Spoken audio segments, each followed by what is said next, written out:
Hello बच्चों। तो आज हम लोग वेव ऑप्टिक्स का लेक्चर 2 पढ़ने जा रहे हैं, जिसमें हम लोग पढ़ेंगे लाइट के वेव नेचर के बारे में।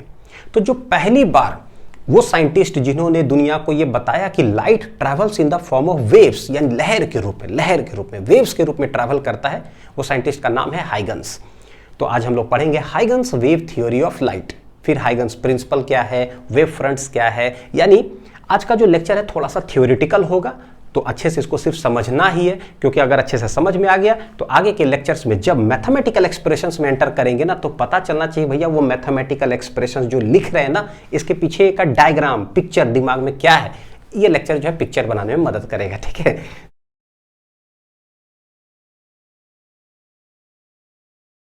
कुछ साइंटिस्ट यहां पर दिख रहे होंगे, है ना। तो शुरुआत कहानी की ऐसे होती है कि जो लाइट है ना, ये बहुत ही रहस्यमयी चीज है।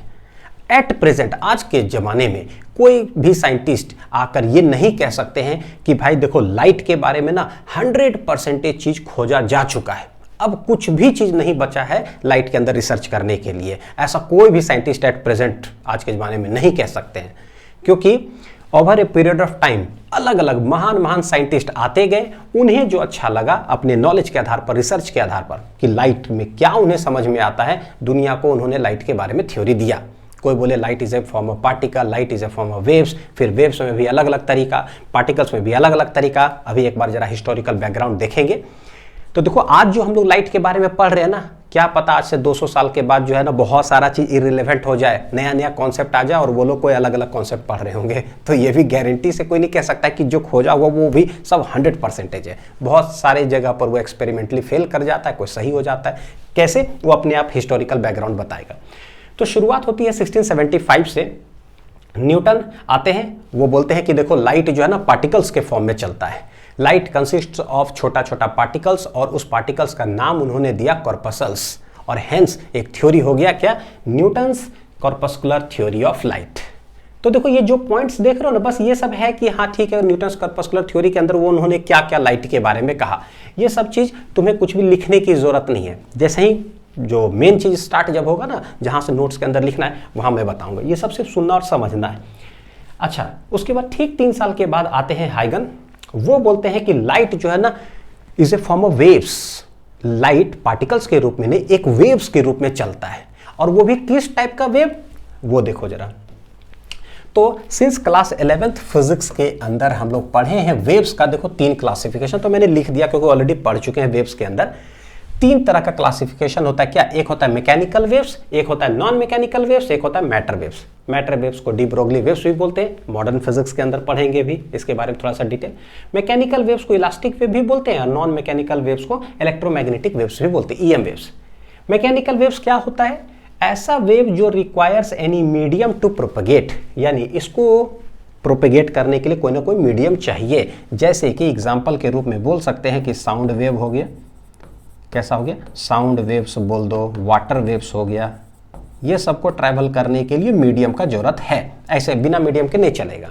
और यहाँ पर से requires no medium to propagate, इसका एग्जांपल यही हो गया इलेक्ट्रोमैग्नेटिक वेव, सारे जितने हैं नो मीडियम, कोई जरूरत नहीं है। तो जो हाइगन है ना, उन्होंने क्या कहा कि ठीक है वेव की तरह लाइट चलता है, लेकिन वो भी कौन से वेव की तरह, तो उन्होंने कहा कि light travels in the form of क्या, mechanical waves. Light is a form of mechanical waves. इसका मतलब है कि इलास्टिक वेव, इसका मतलब है कि ऐसा wave which requires medium to propagate. तो ये जो कॉन्सेप्ट जो था, ये किनके द्वारा दिया गया, हाइगन्स के द्वारा दिया गया।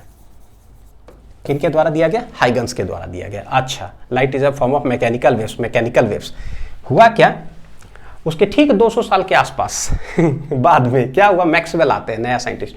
वो बोलते हैं क्या, देखो भाई मैं भी यही कह रहा हूं कि light travels in the form of waves, लेकिन अलग तरीका से। तो ये बोले कि क्लास 11th फिजिक्स में जो पढ़े हो ना, पहला तो इन्होंने हाइगन्स ने कह दिया, तो मैं ये बोलूंगा नॉन मैकेनिकल अब ऐसे उन्होंने नहीं बोला होगा जैसे मैं बोल रहा हूँ कि अच्छा उन्होंने ये बोल दिया तो अब मैं दूसरा बोलूंगा। मैं आप लोग को इस तरीका से बता रहा हूँ जिससे दिमाग में अच्छे से बैठे चीज कि अच्छा हाइगन्स ने ये बोल दिया तो मैं ये बोल देता हूँ। नॉन मैकेनिकल वेव्स यानी इलेक्ट्रोमैग्नेटिक वेव्स। तो light is a form of electromagnetic waves. तो वो बोले कि देखो भाई उस लाइट के अंदर ना इलेक्ट्रिक फील्ड होता है, मैग्नेटिक फील्ड होता है, वो दोनों ऑसिलेट करता है परपेंडिकुलर डायरेक्शन में। और इलेक्ट्रिक फील्ड मान लो ऐसे, मैग्नेटिक फील्ड ऐसे, दोनों जो ऑसिलेट कर रहा है तो लाइट वेव्स जो ना चलता है इन दोनों के परपेंडिकुलर डायरेक्शन में, यानी पार्टिकल्स जो हो गया ऑसिलेट समझ लो कर रहा है ऐसे और वेव प्रोपेगेट कर रहा है ऐसे, परपेंडिकुलर है दोनों, हेंस वो ट्रांसवर्स नेचर होता है। कैसा नेचर होता है? Transverse nature.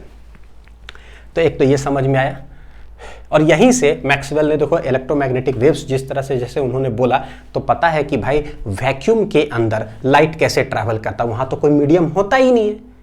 तो इलेक्ट्रोमैग्नेटिक वेव्स का प्रॉपर्टी ही है कि भैया उसको मीडियम की जरूरत है ही नहीं, बस ऑसिलेटिंग इलेक्ट्रिक फील्ड करते जाता है, वैक्यूम से भी क्या होता है वो प्रोपेगेट करते चले जाता है ना। तो ये मैक्सवेल का कॉन्सेप्ट हुआ। अच्छा, अब आते हैं देखो क्या, मैक्स प्लैंक 1900 के आसपास वो एक अलग थ्योरी ऑफ लाइट देते हैं।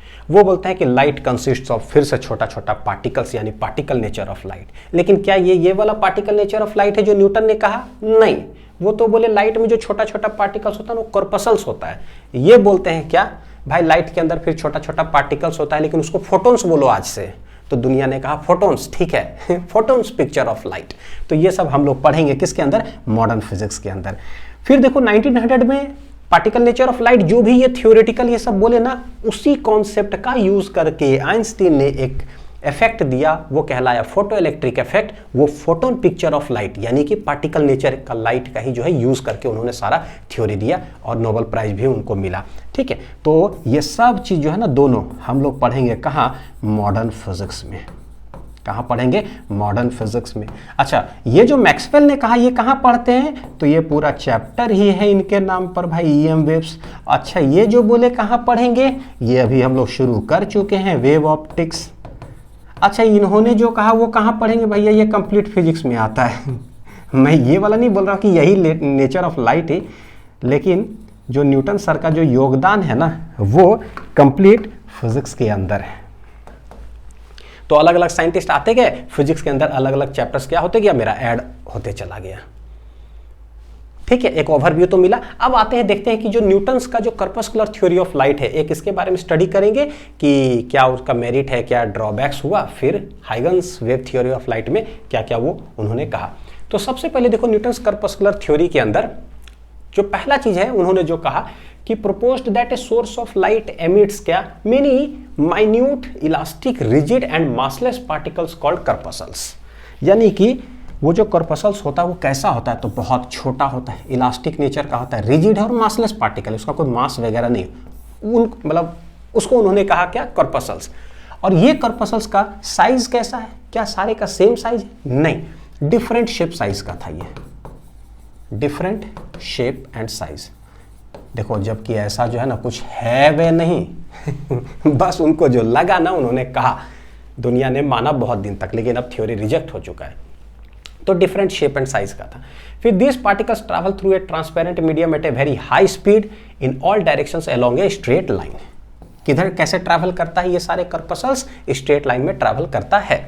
तो एक छोटा सा डायग्राम अगर मैं दिखाऊं तो देखो ये जैसे है ना, देखो यहाँ पर एक कैंडल जला हुआ, लाइट जैसे जला, यहाँ से पता है कि यहाँ रेज ऑफ लाइट ऐसे निकला, लेकिन इसके अंदर क्या है? छोटे छोटे पार्टिकल्स हैं। इसी को उन्होंने कहा क्या? कर्पसल्स। ये देखो जरा, ये सब क्या है? कर्पसल्स। और कैसे ट्रैवल कर रहा है? तो कोई स्ट्रेट लाइन में ट्रैवल कर रहा है सब, है ना। तो यही हो गया। और यही कर्पसल्स क्या होता है? ट्रैवल करता है, मेरे आंख के अंदर एंटर करता है, रेटिना पर जाता होगा, फॉल करता होगा, वहां से सिग्नल जाता होगा ब्रेन को, ब्रेन मैसेज कन्वे करके बताता है हमें कि सामने वाला जो ऑब्जेक्ट है वो क्या है, यानी it produces the sensation of vision, है ना, दिखने में ऑब्जेक्ट को हमें मदद करता है। तो यही हो गया। नेक्स्ट पॉइंट होगा देखो, these corpuscles enter our eyes and produce the sensation of vision. अब हमें पता है ना, ये न्यूटन सर को भी पता था कि भाई देखो अलग अलग कलर्स दुनिया में पाया जाता है। अब जैसे ये ब्लैक कलर है, ये रेड कलर है, ये व्हाइट कलर है, तो डिफरेंट कलर्स के पीछे का रीजन क्या है? तो उन्होंने कहा कि जो डिफरेंट कलर्स होता है ना, ये कौन प्रोड्यूस करता है, कैसे होता है? तो बोले due to different size of the corpuscles है ना, वही क्या होता है? They produce different colours.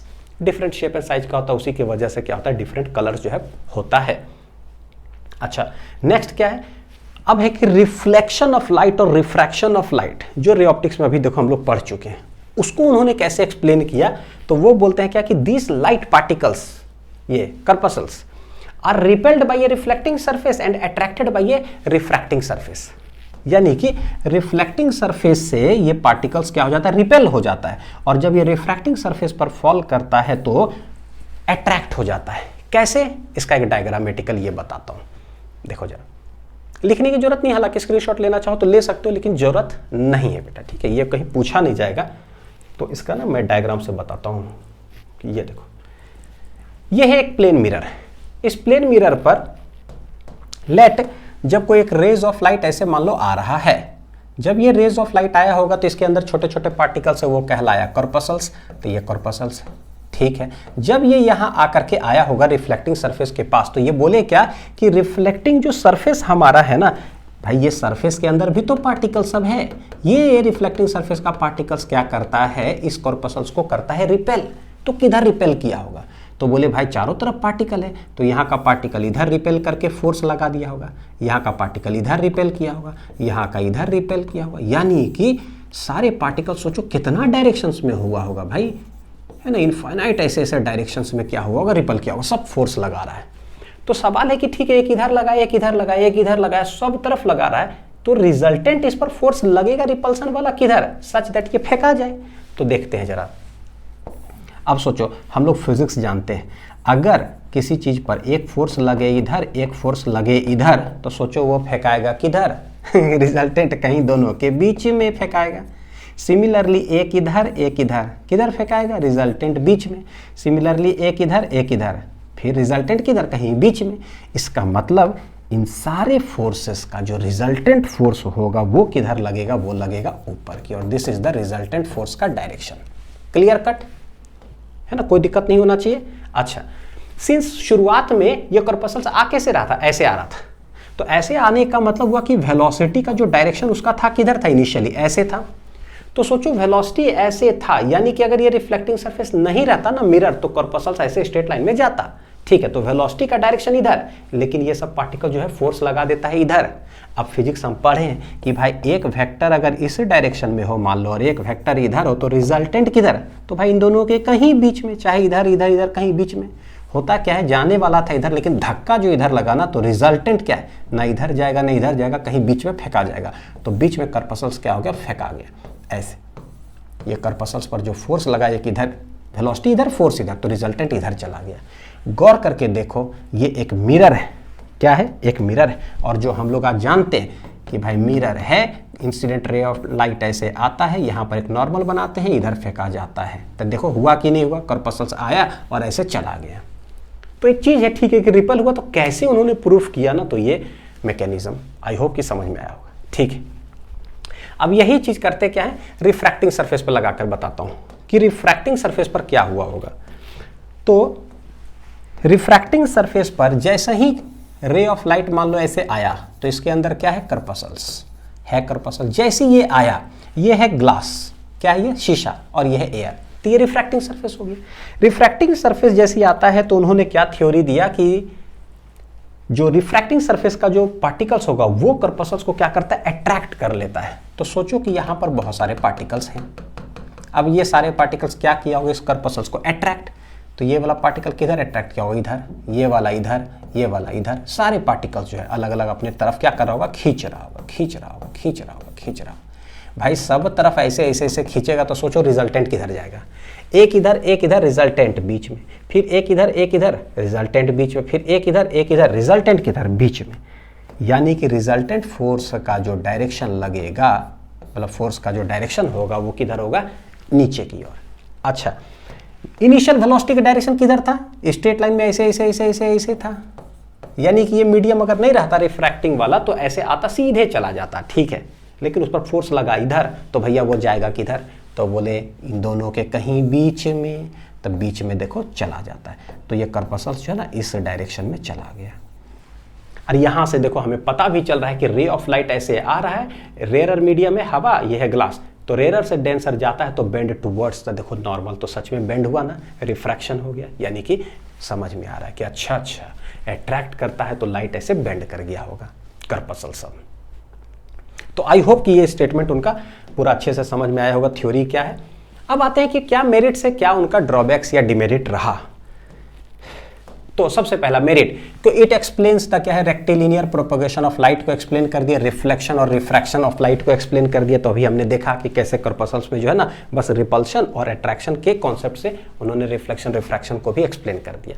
Drawback क्या रहा, तो it could not explain partial reflection and refraction on the surface of क्या, transparent medium such as glass और वाटर। अब शीशा है तो हमें पता है आज भाई शीशा पर अगर लाइट ऐसे इंसिडेंट होगा तो शीशा है, ग्लास है, तो रिफ्रैक्ट भी होगा, कुछ कुछ रिफ्लेक्ट भी होगा, तो पार्शियली रिफ्लेक्शन पार्शियली रिफ्रैक्शन हो रहा है।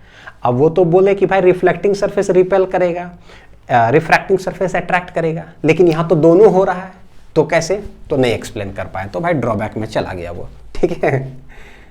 It could not explain the optical phenomena such as interference, diffraction और पोलराइजेशन, तो ये सारे जो है ना वो वेव नेचर से एक्सप्लेन हुआ, वेव नेचर से, तो आगे हम लोग पढ़ेंगे, इसलिए इनका ड्रॉबैक हो गया।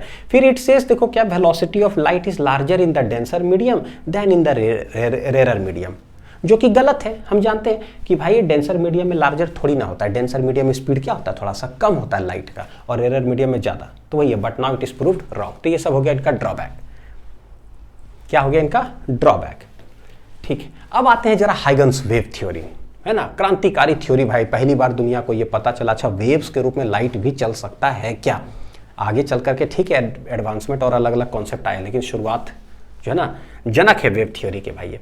तो सबसे पहले देखो क्या बोले, the source of light emits light in the form of waves, waves के रूप में लाइट चलता है। लाइट वेव्स आर लाइक किस तरह का, sound wave which are longitudinal in nature, point to be noted, कैसा, longitudinal in nature, are like sound wave. Sound wave कैसा वेव होता है, तो भैया मैकेनिकल वेव होता है। कैसा होता है, मैकेनिकल वेव। मैकेनिकल वेव्स का मतलब which require material medium to propagate. हमें पता है कि साउंड वेव कैसे चलता है, तो साउंड वेव मतलब क्या, मान लो जैसे मैं यहां से बोला हेलो, अब जैसे मैंने बोला हेलो तो पता है कि जैसे यहां से साउंड निकला ना, एक डिस्टर्बेंस प्रोड्यूस हुआ इस मीडियम में।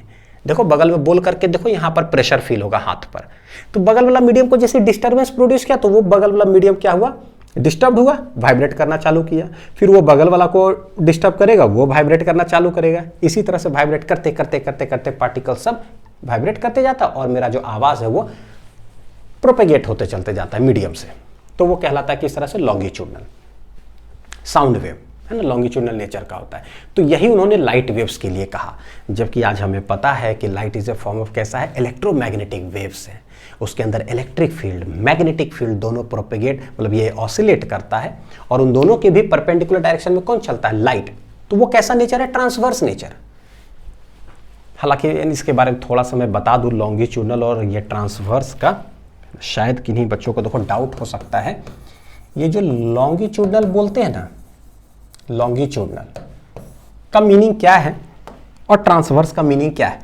तो जैसे कोई भी साउंड मान लो यहाँ पर ना प्रोड्यूस हुआ, ठीक है, जैसे ये प्रोड्यूस हुआ बगल वाले मीडियम को डिस्टर्ब किया, तो ये मीडियम क्या होता है, बगल वाला गया, दब गया, इस तरह से कंप्रेस हो गया। फिर वो बगल वाला को क्या करता है, थोड़ा सा एक्सपेंड किया, यानी कि इसको बोलते हैं कंप्रेशन, ये बोलते हैं रेयरफैक्शन।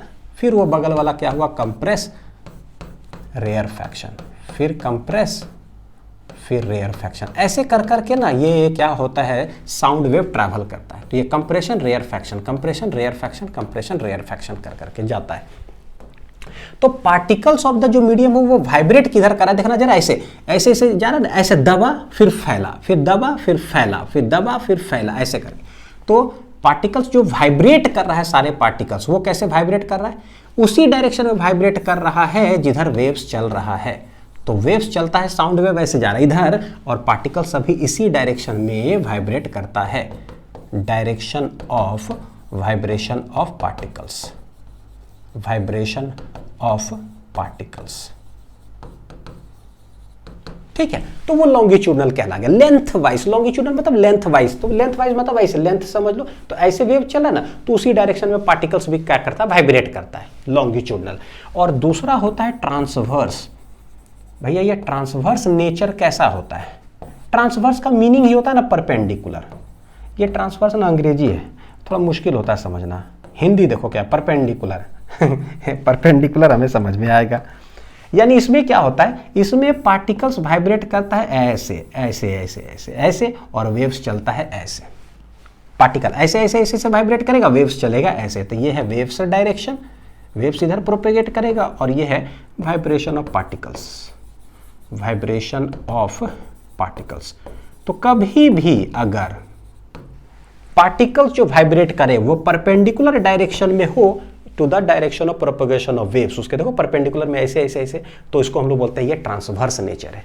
जैसे waves on a string, waves on a string, एक रस्सी ले लो, जैसे पिछला लेक्चर 1 में बताया था, एक रस्सी ले लिए और इसको यहाँ पकड़े हुए ऐसे ऐसे कर रहे हैं, देखो जरा, तो बस जैसे कि ऐसे ऐसे ऐसे करोगे ना, क्या हो रहा है, पार्टिकल्स को मैंने जो रस्सी का है उसको वाइब्रेट करवा दिया ऐसे ऐसे ऐसे, और हमें लहर नजर आता है जाते हुए ऐसे, तो दोनों कैसा है, परपेंडिकुलर डायरेक्शन में, तो ट्रांसवर्स नेचर हो गया। ठीक है, ये वेव्स ऑन ए स्ट्रिंग। और ईएम वेव्स की जब बात करते हैं तो उसमें भी क्या है भाई, तो बोले इलेक्ट्रिक फील्ड किधर वाइब्रेट करता है, इधर ऐसे ऐसे ऐसे, मैग्नेटिक फील्ड किधर वाइब्रेट करता है, मान लो ऐसे ऐसे है ना, इधर इनटू द पेज वाला किधर है, ऐसे, तो ये है ना इनटू द पेज हो गया, 3D में इनटू द पेज, तो ये दोनों देखो किधर है, ऐसे और ऐसे, electric field magnetic field, vibration ऐसे है, और वेव्स किधर चलता है, इन दोनों के भी परपेंडिकुलर इधर ही है, ये है वेव का डायरेक्शन, लाइट वेव्स। तो देखो कितना डिग्री है, सब 90 डिग्री है, कितना डिग्री है, 90 डिग्री, तो ये ट्रांसवर्स नेचर हो गया। तो आई होप कि अब समझ में आ रहा है कि जो हाइगन्स ने कहा ना कि light travels in the form of waves, लेकिन लॉन्गिट्यूडनल वेव होता है, तो इसका मतलब है कि लाइट वेव कैसे चल रहा होगा, लॉन्गिट्यूडनल है, यानी पार्टिकल्स ऑफ द मीडियम ऐसे ऐसे ही वाइब्रेट कर रहा होगा और इसी डायरेक्शन में लाइट जा रहा होगा। जबकि आज हम लोग जानते हैं ऐसा बात नहीं है, ऐसी बात नहीं है। ठीक, आगे क्या कहा उन्होंने भाई, देख लेते हैं जरा। तो light waves move with constant speed in A homogeneous medium. ये होमोजीनियस मीडियम का मतलब हुआ, होमोजीनियस मतलब कि एक मीडियम में अगर पानी है ना तो समझो पानी ही है। अच्छा, एक मीडियम अगर पूरा शीशा शीशा शीशा है तो शीशा ही है, तो ये होमोजीनियस कहलाता है।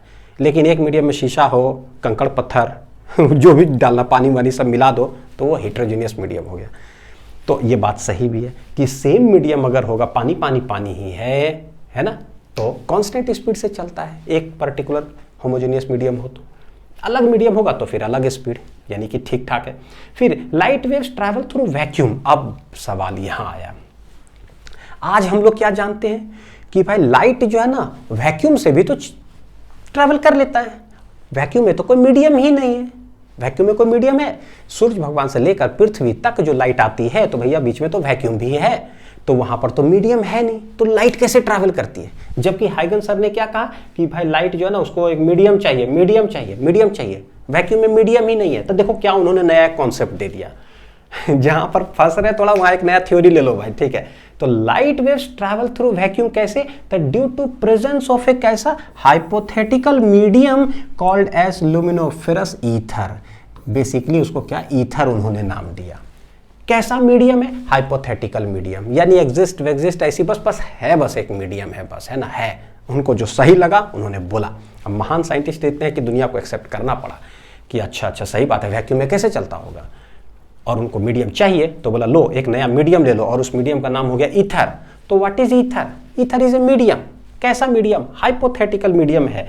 तो सटीक उन्होंने देखो क्या है ईथर के बारे में क्या कहा कि व्हाट इज ईथर, तो ether medium was ideally supposed to be, भैया प्रैक्टिकली ऐसा कुछ नहीं, बस आइडियली सपोज्ड टू बी एक ऐसा था, हाईली इलास्टिक मीडियम था, लेस डेंसर मीडियम था, so that light can travel through it with कैसा, लीस्ट एफर्ट्स।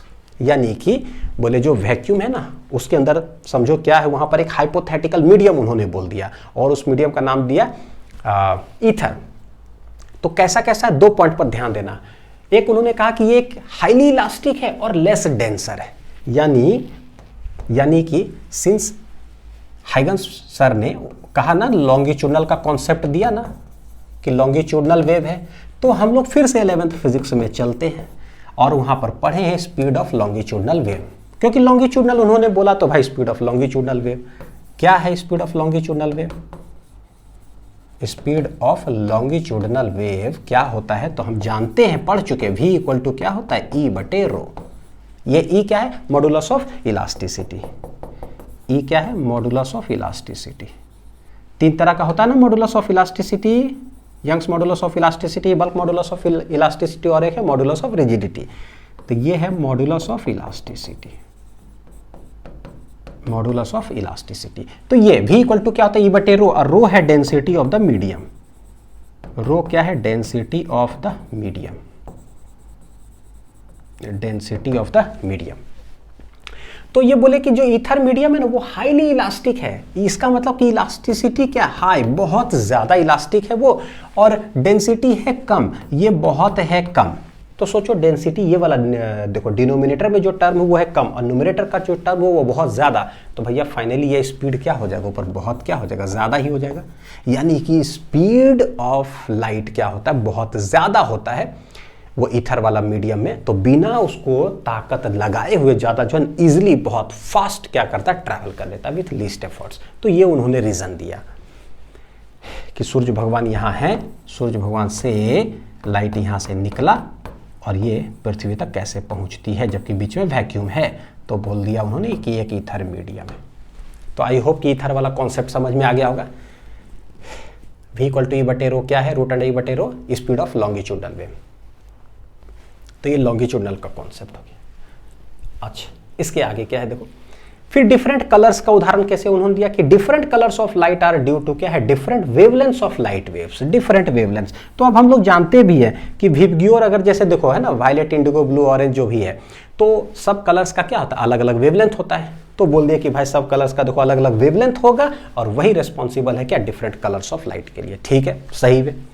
अच्छा, नेक्स्ट है when light waves enter in our eyes we feel the sensation of vision. तो ये बोले ये जो लाइट वेव्स है जो लॉन्गिट्यूडनली चल करके आ रहा है, जब ये मेरे आंख के अंदर एंटर करता है तो वही फिर रेटिना पर फॉल करता होगा, ब्रेन को मैसेज आता होगा, ब्रेन हमें फिर बताता है कि ऑब्जेक्ट सामने क्या है। तो ये था Huygens wave theory, Huygens wave theory है ना। चलो next, what are the merits. तो बोले भैया मेरिट इनका ये हुआ, अच्छाई ये हुआ कि इट एक्सप्लेन्स द फिनोमिना क्या, रिफ्लेक्शन, रिफ्रैक्शन, इंटरफेरेंस और डिफ्रैक्शन। ये सारे जो फिनोमिना होता है ऑप्टिकल फिनोमिना, उसको इन्होंने क्या किया, एक्सप्लेन किया।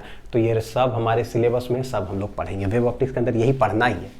नेक्स्ट देखो, it explains the phenomena of क्या, partial reflection and refraction of light. तो जो न्यूटन के द्वारा एक्सप्लेन नहीं हो पाया था कॉर्पस्कुलर थ्योरी में कि पार्शियली रिफ्लेक्ट, पार्शियली रिफ्रैक्ट कैसे होता है, तो इसके मतलब ये कॉन्सेप्ट से उन्होंने क्या किया, एक्सप्लेन कर दिया वेव नेचर के जरिए।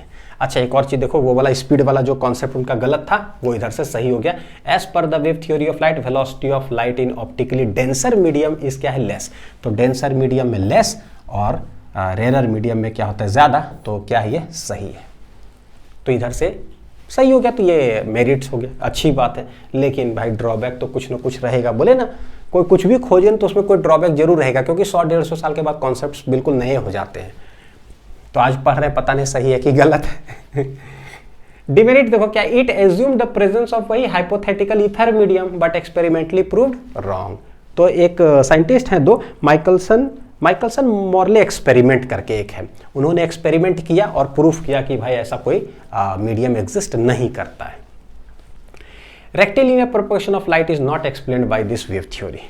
तो इसके द्वारा ये एक्सप्लेन नहीं होता है। फिर it could not explain phenomena of polarisation of light, हम लोग पढ़ेंगे पोलराइजेशन, ये एक्सप्लेन इनके द्वारा नहीं हुआ। क्यों? क्योंकि ये ना एक्सप्लेन बेसिकली होता है transverse nature of light, transverse nature of light के जरिए ये एक्सप्लेन होता है। हम लोग देखेंगे कि कैसे।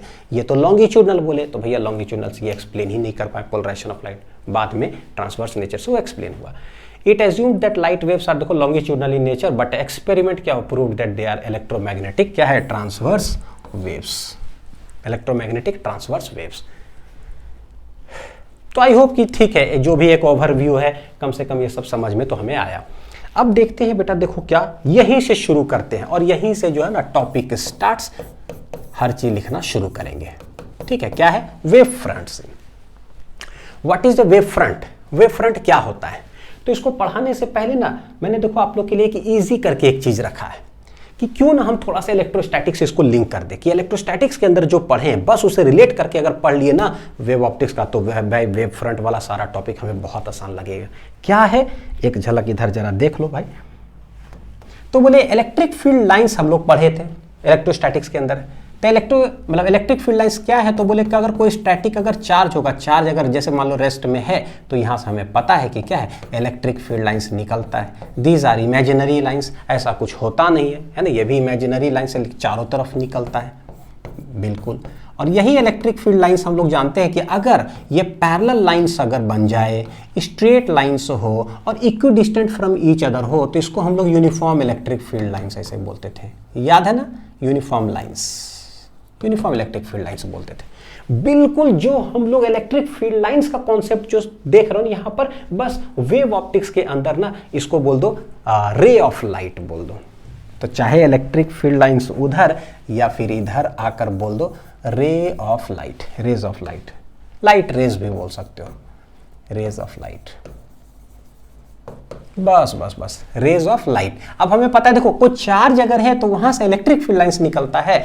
यहां पर कैसे बोले, कोई सोर्स ऑफ लाइट है यानी कि बल्ब मान लो, है ना, एक बल्ब है, जैसी बल्ब जलेगा तो वहां से क्या निकलता है, लाइट रेज। तो एकदम सिमिलर डायग्राम बनेगा, देखो लाइट रेज निकला ऐसे ऐसे ऐसे सब तरफ सिमिलर, यानी एकदम इलेक्ट्रिक फील्ड लाइन जैसा हो गया रेज ऑफ लाइट। अच्छा यही रेज ऑफ लाइट अगर ऐसे ऐसे ऐसे अगर हो जाए तो इसको क्या बोलेंगे, यूनिफॉर्म रेज है भाई। कैसा है, uniform rays, parallel rays of light, जैसे यूनिफॉर्म लाइंस हो गया। अच्छा अब एक और टॉपिक पढ़े थे, इक्विपोटेंशियल सरफेस। क्या था ये भाई, तो बोले एक ऐसा इमेजिनरी सरफेस होता नहीं, बस इमेजिनरी एक ऐसा सरफेस होता है जहां पर उस सरफेस के हर पॉइंट पर पोटेंशियल्स क्या होते हैं, same, that is known as equipotential surface. क्या सेम होता है, पोटेंशियल सेम होता है इमेजिनरी सरफेस पर। जैसे कि एक पॉइंट चार्ज अगर हो हमारे लिए, पॉइंट चार्ज से इलेक्ट्रिक फील्ड लाइंस कैसे निकलता है, ऐसे ऐसे ऐसे, ये हम लोग पढ़ चुके हैं ना। तो हमें पता है कि आर डिस्टेंस पर अगर जाओ, आर डिस्टेंस पर जाओ, सब तरफ अगर चले जाए पूरे 3D में, तो क्या होगा, पोटेंशियल होगा सेम, के क्यू बटे आर। एक चार्ज की वजह से आर डिस्टेंस पर क्या होता है, के क्यू बटे आर। तो चारों तरफ 3D में अगर हम लोग जाएंगे तो ये बन जाता है क्या, पूरा स्फेरिकल। कैसा बना, स्फेरिकल। इसको हम लोग बोलते हैं स्फेरिकल इक्विपोटेंशियल सरफेस। तो ऐसे बोल दो, ऐसे बोल दो, ऐसे ऐसे कर करके बनता है, हम लोग जानते हैं क्या ये, स्फेरिकल इक्विपोटेंशियल सरफेस। सरफेस वही अगर इलेक्ट्रिक फील्ड लाइंस, अगर इलेक्ट्रिक फील्ड लाइंस क्या हो, इस तरह से हो पैरेलल, तो इक्विपोटेंशियल सरफेस कैसा बनता है, इक्विपोटेंशियल सरफेस हर इलेक्ट्रिक फील्ड लाइंस के डायरेक्शन के ठीक क्या होता है, परपेंडिकुलर। यहां पर भी देख लो कि इलेक्ट्रिक फील्ड लाइंस जा रहा है ऐसे, तो इसके ठीक परपेंडिकुलर में क्या है, वो होगा हमारा इक्विपोटेंशियल सरफेस। तो बस जैसे ये electric field lines parallel direction में है सब, तो भाई इसके ठीक परपेंडिकुलर में हम लोग बनाते हैं क्या, इक्विपोटेंशियल सरफेस, और वो कहलाता क्या है, प्लेनर। क्या बोलते हैं इसको, planar equipotential surface. Equipotential surface EPS बोल देता हूं शॉर्ट में, ईपीएस, इक्विपोटेंशियल सरफेस, ऐसे प्लेन प्लेन प्लेन। सिमिलरली अगर लाइन चार्ज हमारे पास हो, लाइन चार्ज का मतलब क्या हो गया, जैसे कि ये मरकरी ट्यूब जो होता है ना ऐसे, तो ये क्या है, पूरा एकदम सिलिंड्रिकल शेप ऐसे। हाँ तो भाई यहां जैसे लाइट बोलने वाला था मैं, यहां पर क्या चार्ज, ठीक है, लाइन चार्ज अगर हो इस तरह से, तो पता है यहां से इलेक्ट्रिक फील्ड लाइंस किधर निकलेगा, तो बोले भाई सब तरफ निकलेगा, ऐसे ऐसे ऐसे ऐसे सब तरफ। तो एट ए डिस्टेंस आर इधर जाओ, एट ए डिस्टेंस आर इधर जाओ, एट ए डिस्टेंस आर इधर जाओ, सब तरफ पोटेंशियल क्या होगा, सेम। तो बनता कैसा है, सिलिंड्रिकल। यानी लाइन चार्ज की वजह से इलेक्ट्रिक फील्ड लाइंस तो ठीक है ऐसा, प्लस की वजह से देखो इधर निकला तो उधर भी निकला ऐसे ऐसे। और इक्विपोटेंशियल सरफेस कैसा बनता है, सिलिंड्रिकल। एकदम कट कॉपी पेस्ट पढ़ने जा रहे हैं, सिलिंड्रिकल ईपीएस, इक्विपोटेंशियल सरफेस। तो बस यहां देख लो कि क्या है, एक पॉइंट चार्ज है, पैरेलल लाइंस ऐसे है, फिर वहां पर एक लाइन चार्ज है। तो कैसे कैसे इक्विपोटेंशियल सरफेस बनाते हैं, स्फेरिकल भी होता है, प्लेनर भी होता है, सिलिंड्रिकल भी होता है। जिसको इक्विपोटेंशियल सरफेस बोल रहे हैं ना, वही चीज को यहां पर आकर के पता है क्या बोलते हैं, वेव फ्रंट बोलते हैं। बस अब कुछ तो आइडिया लगा। अब 3 टाइप का मान लो ये हो गया ना इक्विपोटेंशियल सरफेस, तो समझो कि ठीक है वेव फ्रंट भी 3 टाइप का हो जाएगा। जैसा जैसा यहाँ पर इलेक्ट्रिक फील्ड लाइंस दिख रहा है ना, वैसा ही हम लोग इधर भी कुछ बनाने जा रहे हैं, रेज ऑफ लाइट। अब इसको बढ़िया से दिमाग में बैठा लो, इक्विपोटेंशियल सरफेस का मतलब वेव फ्रंट हो गया। ये कैसा सरफेस होता है, इमेजिनरी सरफेस। भैया यहाँ पर भी कोई ऐसा चीज होगा, इमेजिनरी होगा सरफेस, ऐसा सरफेस जिस पर पोटेंशियल सेम। यहां बोलते हैं ऐसा सरफेस जिस पर फेज सेम। क्या है, फेज सेम। और इसीलिए जो है ना, वेव ऑप्टिक्स शुरू करने से पहले, ये लेक्चर 2 है, इससे पहले मैंने लेक्चर 1 पढ़ाया और उसके अंदर पूरा जितने भी कॉन्सेप्ट्स पढ़ाए, सारे मैथमेटिकल जो एक्सप्रेशंस, उसको बच्चों मैंने दिखाया है आपको। दिखाने का मतलब होता है ना कि घड़ी मैंने पहना तो आपको दिख रहा होगा, चश्मा मैंने पहना आपको दिख रहा होगा, है ना, वायलेट कलर का शर्ट है तो आपको दिख रहा होगा, सब चीज दिखता है, वैसे सारा इक्वेशंस दिखाई देता है। ये जो मैंने अभी बोला ना फेज सेम, ये भैया फेज क्या है तो वो दिखता है। तो देख करके लेक्चर 1 आना बहुत जरूरी है, देखो तो मजा आएगा। देखते हैं what is a wave front. What is a wave front?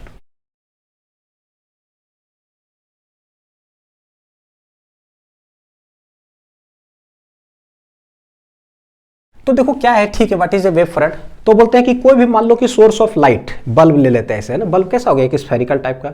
जैसे कोई भी सोर्स ऑफ लाइट हमने लिया, वो जैसे ही जला तो होगा क्या, जैसे ही जला तो इस मीडियम में क्या किया, एक डिस्टर्बेंस प्रोड्यूस किया। जैसे ही डिस्टर्बेंस प्रोड्यूस किया तो भैया पता है डिस्टर्बेंस मतलब होता है वेव्स, तो वेव चलना चालू कर देगा, है ना, सोर्स ऑफ लाइट से किधर, चारों तरफ। स्फेरिकल अगर बल्ब ऐसे ले रहे हैं तो किधर चलेगा, चारों तरफ, 3D में।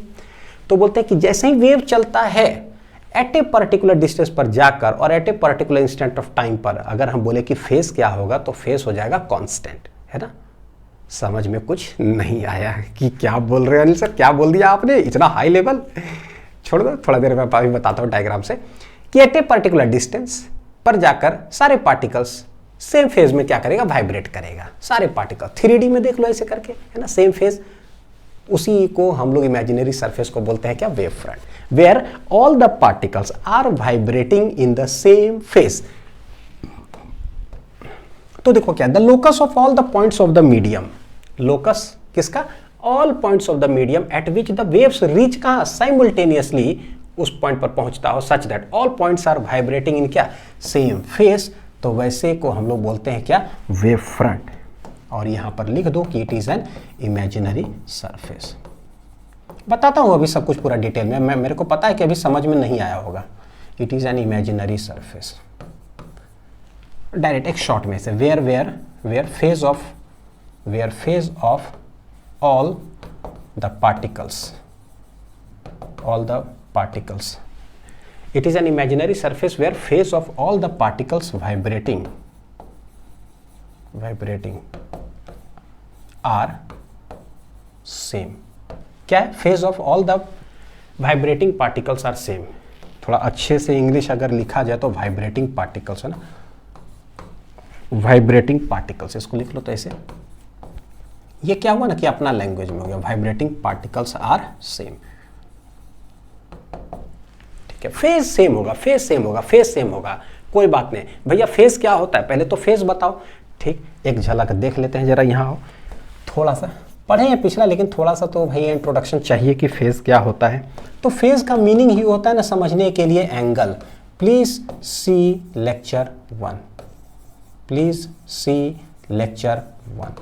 जो बच्चे को आता हो वो भी एक बार देख करके रिवीजन कर लीजिए, जो बच्चे को नहीं आता है वो बहुत अच्छे से इसको देख ही लीजिए। प्लीज सी लेक्चर 1, ठीक है। देखो अब यहाँ देखते हैं, एसएचएम जैसी हम लोग बोलते हैं ना बेटा, एसएचएम बोलने का मतलब ही होता है कि एक पेंडुलम ऐसे बोल दो खटाक से, है ना। ये एक मीन पोजीशन होता है, यहाँ पर ये बॉब है, और यही मीन पोजीशन के अबाउट दाएं बाएं दाएं बाएं दाएं बाएं क्या करता है, ऑसिलेट करते रहता है। अगर ये बोल दे कि x = 0 है तो इसी मीन पोजीशन के अबाउट थोड़ा सा आगे, कितना, +a तक, थोड़ा सा पीछे, x = कितना, -a तक करता क्या है, ऑसिलेट, ठीक। ये तो बोलते हैं जैसे इसका इक्वेशन होता है ना क्या, a sin ωt होता है एसएचएम का। तो ये जो दिख रहा है ना, इसी को हम लोग बोलते हैं एंगल बोलो या फिर क्या बोलो, फेज को डिनोट करते हैं फाई से। तो एसएचएम के अंदर जो फेज होता है वो हो जाता है ωt। थोड़ा सा स्पीड हल्का इसलिए बोल रहा हूँ क्योंकि पता है ये चीज, बस एक बार बोल दे रहा हूँ, है ना, कि कैसे यहाँ फेज सेम का मतलब क्या होगा वेव्स के अंदर, वेव फ्रंट है क्या। तो अगर एसएचएम में है तो एट ए पर्टिकुलर x = 0 दाएं बाएं दाएं बाएं दाएं बाएं, है ना, ऑसिलेट करते रहता है। तो फेज क्या हो गया, ωt। फेज में देखो क्या आ रहा है, टाइम आने का मतलब देखो टाइम तो रुकता है नहीं, ये तो कंटिन्यूसली चलते जा रहा है, यानी कि टाइम कंटिन्यूसली चलते जा रहा है। तो फाई मतलब क्या, एंगल भी पार्टिकल का क्या हो रहा होगा, चेंज होते रहा। कैसे, एंगल कहने का मतलब होता है यहां पर ना फाई = होता है बेटा 0 डिग्री, यहां पर फाई = होता है +90 डिग्री। हर एम्पलीट्यूड 90 डिग्री के बराबर होता है। डिटेल्ड एसएचएम में पढ़ चुके हैं। यहां पर जो मैंने बताया था ना, पेंडुलम, सर्कुलर मोशन और एक साइन वेव, ये तीनों कैसे कोरिलेटेड है, ठीक।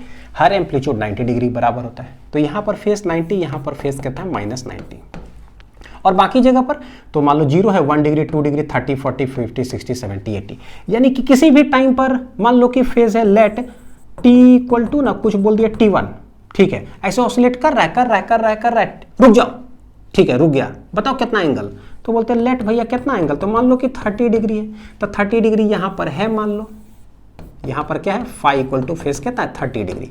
तो ये बता क्या रहा है, बताता क्या है ये फेस, तो ये फेस दो चीज बताता है, एक तो where is the position of the particle, position of the particle हमें पता चल गया कि मेन पोजीशन से थोड़ा राइट साइड में है, और दूसरा है कि वो डायरेक्शन उसका पता चलता है कि वो जा किधर रहा है, तो हमें पता चल रहा है कि अगर इधर ऐसे जा रहा है, इधर है ना, अभी वो किधर जाने वाला, देखो जरा एक्सट्रीम पोजीशन की तरफ जाने वाला है। अगर ऐसे ऐसे ऑसिलेट करते हुए मान लो t इक्वल टू t1 पर ना, मान लो ऐसे जा रहा है, रुक गए, तो पता चल गया ना कि हम इधर की ओर जा रहे हैं। तो दो चीज बताता है फेस एसएचएम के अंदर।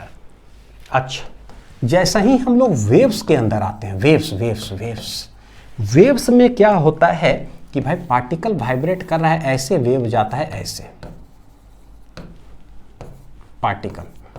पार्टिकल्स इधर, ये ट्रांसवर्स नेचर का एक्सप्लेनेशन है, कोई बात है, जैसे कोई बात नहीं, मेरे को बोलने तो पहले, उसके बाद बताता हूँ, ठीक। देखो पार्टिकल्स ऐसे ऐसे ऐसे ऐसे वाइब्रेट कर रहा है, और वेव्स जा रहा है ऐसे ऐसे ऐसे, वेव्स जा रहा है ऐसे ऐसे ऐसे, है ना। इसका जो इक्वेशन होता है क्या होता है, a sin omega t minus kx।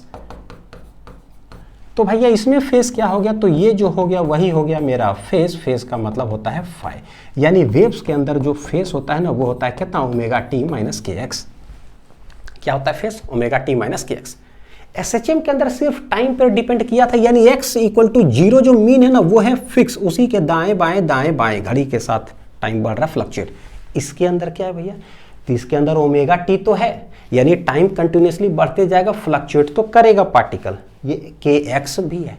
यानी वेव्स के अंदर क्या होता है ना, देयर आर इनफाइनाइट पार्टिकल्स होता है। यहाँ पर भी मान लो पार्टिकल P1 है, यहाँ का पार्टिकल P2, यहाँ का P3, यहाँ का P4, ऐसे कर करके बहुत सारे पार्टिकल्स हैं, बहुत सारे पार्टिकल्स।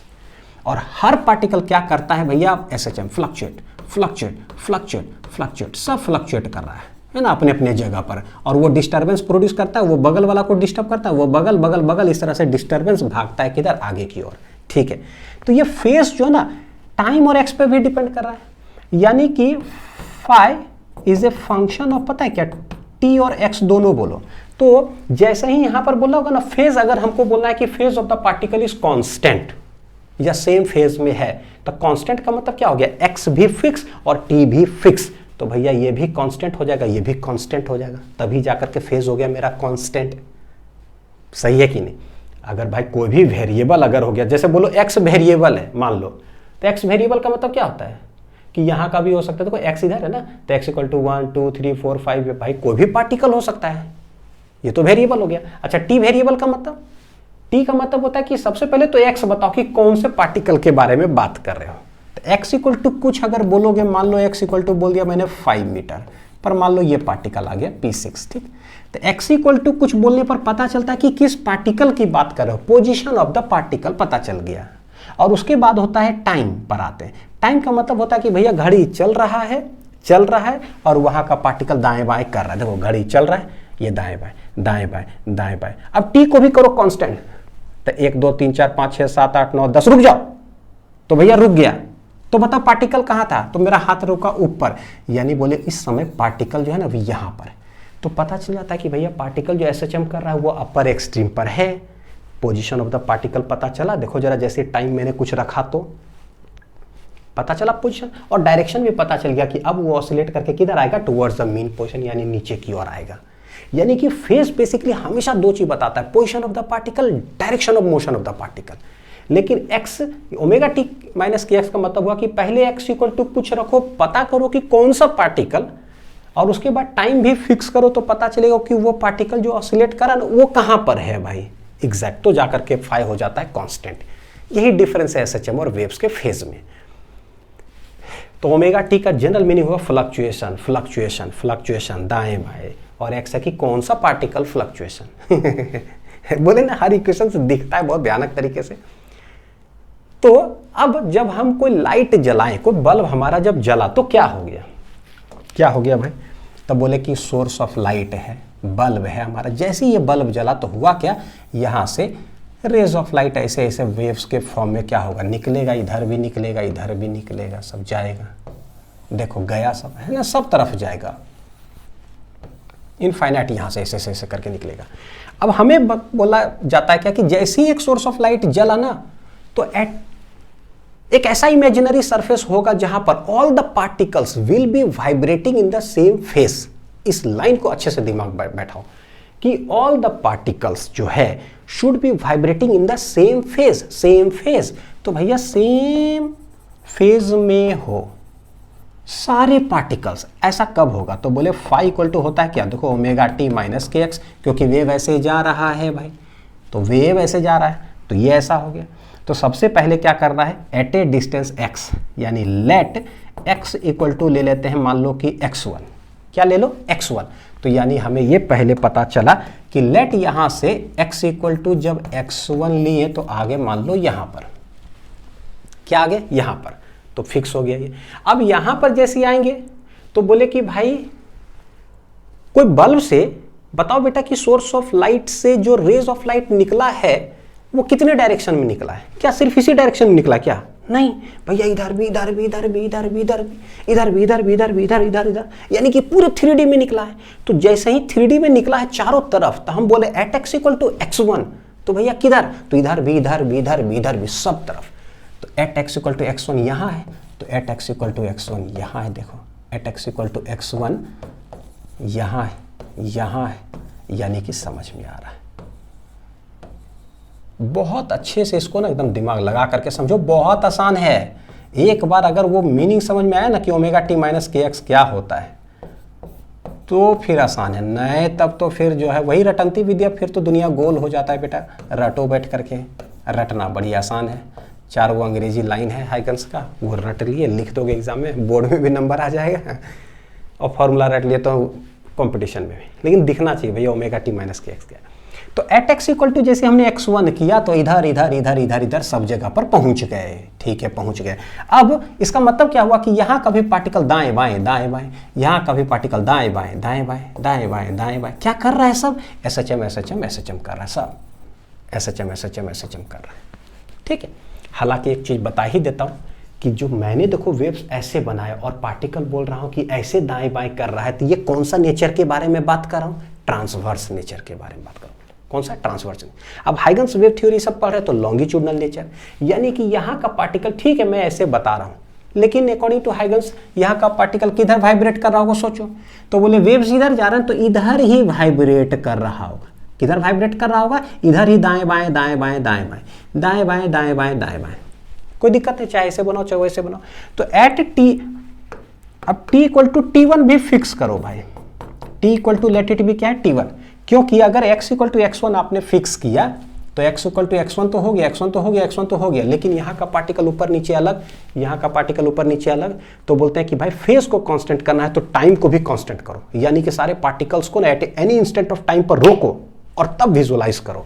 तो भैया t equal to let it be T1, तो x equal to x1, t equal to T1 for all particles. जैसा ही करते हैं होगा क्या, ये भी कांस्टेंट हो गया, ये भी कांस्टेंट हो गया, तो भैया फाई विल बी क्या हो जाएगा बेटा, सोचो, will be constant for all particles, यानी सारे पार्टिकल्स वाइब्रेट कर रहा होगा, कैसा, सेम फेज में। तो मान लो कि वाइब्रेट करते करते मैंने किया, देखो जरा 0 1 2 3 4 5 6 7 8 रुक जाओ, तो रुक गया, तो मान लो कि यहां पर पार्टिकल है, तो ये वाला मान लो यहां पर होगा, है ना, सब किधर है, टॉप टॉप टॉप टॉप पर, यहाँ टॉप पर, यहाँ टॉप पर, यहाँ।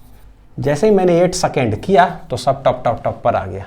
तो अब अगर इस टॉप टॉप टॉप को ऐसे करके मैं मिला दूं, ऐसे कर करके क्या करो, मिला दो सबको, तो ये क्या होगा 3D में, यानी कि बल्ब जो स्फेरिकल था ना, तो 3D में एक बन जाएगा क्या, एक इमेजिनरी सरफेस जिस पर कि सारे पार्टिकल्स का फेस क्या होगा, सेम, यानी कि सब अपना टॉप पोजीशन पर है, यानी अपर एक्सट्रीम कह सकते हो। देखते हो कितना जबरदस्त चीज समझ में आता है कि ओहो eight x equal to x1 करने से वो डिस्टेंस पर चले गए और t इक्वल टू t1 करने से उसका वाइब्रेशन को भी रोक दिए हम, ताकि ऑल द पार्टिकल्स क्या हो गया, सेम फेज में हो गया। तो यही 3D में एक ऐसा सरफेस बन गया, imaginary surface, imaginary surface where क्या है, फेस सबका क्या है, सेम यानी कांस्टेंट है। इसी सरफेस को बेटा हम लोग नया नाम से बोलेंगे आज के बाद, और उसको बोल देंगे क्या, वेव फ्रंट है। ये बना लो अच्छे से बढ़िया से। ये what is this, this is wave front. What is this, this is wave front. Wave front का मतलब सरफेस। अब अगर इक्विपोटेंशियल सरफेस से देखोगे इसको रिलेट करके, तो देखो कैसा है, जैसा यहां एक सोर्स ऑफ लाइट है और वहां से निकला है वेव्स, सबका फेस कांस्टेंट, तो भैया वहां पर क्या बोलते हैं कि एक होता है मेरा चार्ज, वहां से निकलता है rays of light, sorry electric field lines, क्या निकलता है वहां से, इलेक्ट्रिक फील्ड लाइंस, और एट ए डिस्टेंस आर जाते हैं, तो चारों तरफ चले जाओ 3D में, यह क्या कहला जाता है, इक्विपोटेंशियल सरफेस। आई होप कि अब एनालॉगस समझ में आ रहा था, मतलब आ रहा होगा कि आंसर ने ऐसा क्यों पढ़ाया भाई, पहले इलेक्ट्रोस्टैटिक क्यों बताया। और वो भी ये जो वेव फ्रंट मेरा बना है ये है पॉइंट सोर्स ऑफ लाइट, तो उसके लिए ये वेव फ्रंट किस टाइप का हो जाएगा, तो ये स्फीयर बनेगा, है ना, sphere, hence this will be known as spherical wave front. तो स्फेरिकल वेव फ्रंट किसके लिए बनेगा, पॉइंट सोर्स ऑफ लाइट जब होगा, तो जैसे पॉइंट चार्ज के लिए स्फेरिकल इक्विपोटेंशियल सरफेस होता है, तो पॉइंट सोर्स ऑफ लाइट के लिए स्फेरिकल वेव फ्रंट होगा। ठीक है, तो देखो उसी तरह से सोर्स मतलब ऐसे हो गया, तो इधर रे ऑफ लाइट ऐसे ऐसे रे ऑफ लाइट इस तरह से निकला चारों तरफ, तो हम लोग अब ऐसे शॉर्ट में बना देते हैं कि भैया ये क्या बन गया, तो ये बन गया है स्फेरिकल बना है। अगर टाइप भी बात करें तो स्फेरिकल बोल सकते हैं, इन शेप है ये वेव फ्रंट्स।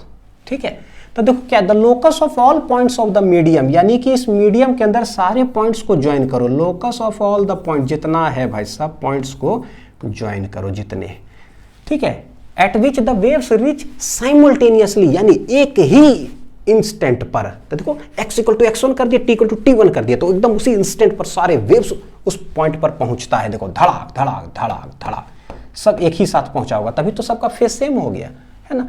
ठीक, reach simultaneously such that all points are vibrating in same phase is called a wave front.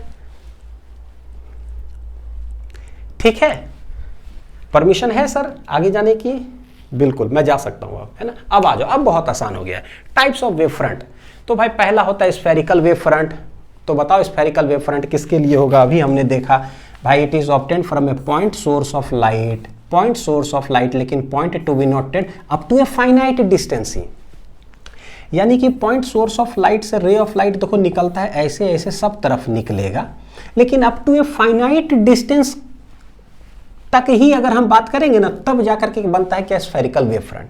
Finite distance का मतलब हुआ कि मान लो यहाँ गए, तो यहाँ चारों तरफ देखो पार्टिकल वाइब्रेट कर रहा होगा क्या, सेम फेज में, मान लो x1 डिस्टेंस पर। अगर हम चले जाते हैं मान लो कि x2 डिस्टेंस पर, ठीक है, तो यहाँ पर एक ऐसा बन गया, सारे पार्टिकल्स वाइब्रेट कर रहा होगा क्या चीज़, सेम फेज में, अप टू फाइनाइट डिस्टेंस। लेकिन अगर बहुत दूर चले जाए तो, बहुत दूर मतलब बल्ब यहाँ है अमेरिका नहीं, अमेरिका थोड़ा ज़्यादा दूर हो गया, मतलब बल्ब यहाँ है बहुत दूर का मतलब क्या, 10 मीटर दूर, 15 मीटर दूर, तब क्या होगा, बताता हूँ क्या होगा। पहला वेव फ्रंट ये लिख लेते हैं, स्फेरिकल वेव फ्रंट, और ये कैसे ऑब्टेन होता है।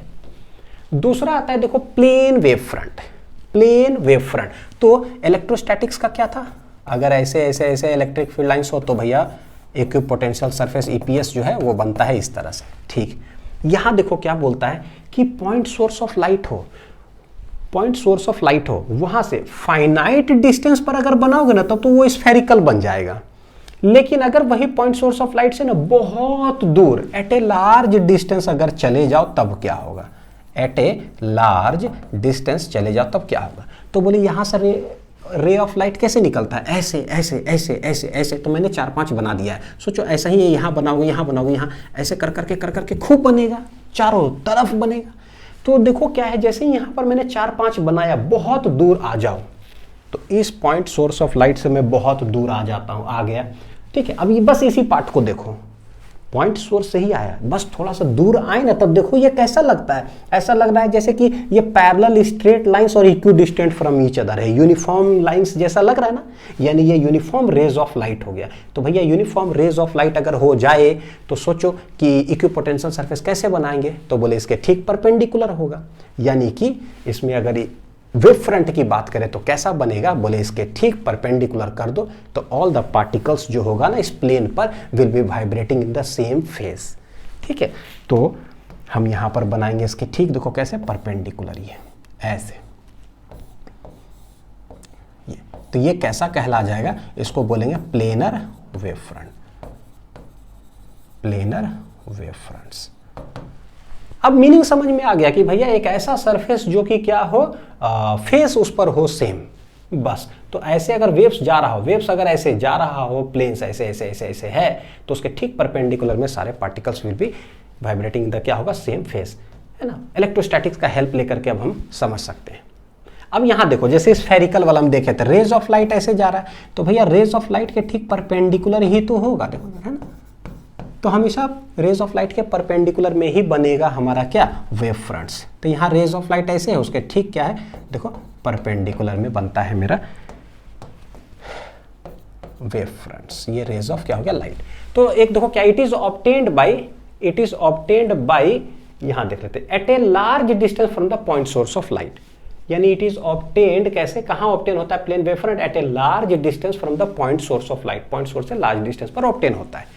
दूसरा एक और चीज है कि कैसे प्लेनर वेव फ्रंट ऑब्टेन हो सकता है, तो इट इज ऑब्टेन्ड बाय, पता है कहां, keeping A point source of light at A focus of a convex lens, यानी कि कॉन्वेक्स लेंस के फोकस पे ले जाकर के अगर एक बल्ब को रख दोगे ना, तो भी हमारा ये प्लेनर वेव फ्रंट इस तरह से ऑब्टेन हो जाएगा। कैसे, डायग्राम से दिखाता हूं, लिख लो इसको। ठीक है, देखो कैसे, तो ये है मेरा कॉन्वेक्स लेंस, कॉन्वेक्स लेंस का इधर हो गया क्या, फोकस। अब फोकस पर ही क्या करते हैं, यहां पर हम रख देते हैं पॉइंट सोर्स ऑफ लाइट। तो भाई सोर्स ऑफ लाइट है, यहां से रे ऑफ लाइट किधर निकलेगा, हर तरफ, तो इधर इधर इधर, मतलब जिधर बोले ऐसे कर करके खूब रेज ऑफ लाइट ऐसे निकलेगा। और हम जानते हैं कि अगर कॉन्वेक्स लेंस के फोकस पर ही अगर मान लो, ठीक है चलो, फोकस से ही अगर रेज ऑफ लाइट ऐसे आ रहा है तो क्या होता है, आफ्टर रिफ्रैक्शन इट बिकम्स क्या, parallel to the principal axis. पढ़े रे ऑप्टिक्स, फोकस से रे ऑफ लाइट अगर निकलेगा तो after refraction it becomes parallel to the principal axis, principal axis. तो देखो ये क्या हो गया, पैरेलल रेज ऑफ लाइट हो गया। तो अगर मुझे वेव फ्रंट बनाना होगा तो कैसे बनेगा, तो बोले ठीक इसके इस तरह से बनेगा। तो ये कहलाएगा क्या, planar wave fronts, planar wave fronts. ठीक है, तो जनरली क्या करते हैं ना, ऐसे ऐसे करके भी देखोगे बुक्स में बना हुआ रहेगा कि रेज ऑफ लाइट ऐसे ऐसे है, बस इस तरह से लाइन खींच देगा ऐसे। तो एक लाइन भी खींच दिए ना तो उसका मतलब ये हो गया प्लेनर वेव फ्रंट। तो ये स्ट्रेट लाइन जैसा फील नहीं होना चाहिए, कोई जरूरी नहीं है कि हम ना ऐसा ही बनाएंगे इस तरह से, ऐसे ऐसे ऐसे करके, नहीं, बस एक लाइन खींच दिए तो समझ जाना कि वो वेव फ्रंट है। क्यों, क्योंकि ये ना लाइन नहीं है, ये क्या है, प्लेन है, 3D में स्ट्रेट है इस तरह से। तो ऐसे देखोगे तो क्या एक लाइन ही तो नजर आएगा, तो ऐसे भी बना रहेगा और हम ऐसे ही बनाएंगे आगे प्लेनर वेव फ्रंट का। नेक्स्ट है सिलिंड्रिकल वेव फ्रंट कैसा होगा। अब इलेक्ट्रोस्टैटिक्स को दिमाग में रखोगे तो समझ में आ जाएगा। भाई यहां पर कैसा सोर्स ऑफ लाइट लेना है, ये मरकरी या ट्यूब। तो मरकरी या ट्यूब इस तरह से लोगे, जैसे इसको जलाओगे डिस्टर्बेंस प्रोड्यूस होगा, यहाँ के मीडियम में रेज ऑफ लाइट निकलेगा इधर इधर इधर इधर। अब हर जगह पर फेस सेम होना चाहिए, फेस में ओमेगा टी माइनस के एक्स। तो सबसे पहले एक्स सेम करो, तो एक्स इक्वल टू x1, तो भैया एक्स इक्वल टू x1 इधर, x1 इधर, x1 इधर, x1 इधर, हर तरफ x1 x1 x1। देखो एक सिलिंड्रिकल टाइप का आ रहा होगा, और उसमें भी टी कर दो सेम, तो भैया वाइब्रेशन भी क्या है, एट एन इंस्टेंट पर रुकेगा, सारे पार्टिकल्स का वाइब्रेशन मतलब फेस क्या हो जाएगा, सेम। ठीक है, तो कैसा आ जाएगा, सिलिंड्रिकल। तो पता चल रहा है कि अच्छा, तो ये है, इसको हम लोग बोलते हैं लाइन सोर्स ऑफ लाइट,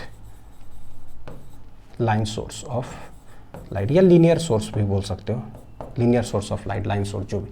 तो जैसे ही इस बल्ब को जलेगा तो यहां से निकलेगा मेरा रेज ऑफ लाइट, किधर निकलेगा, तो बोले इधर इधर।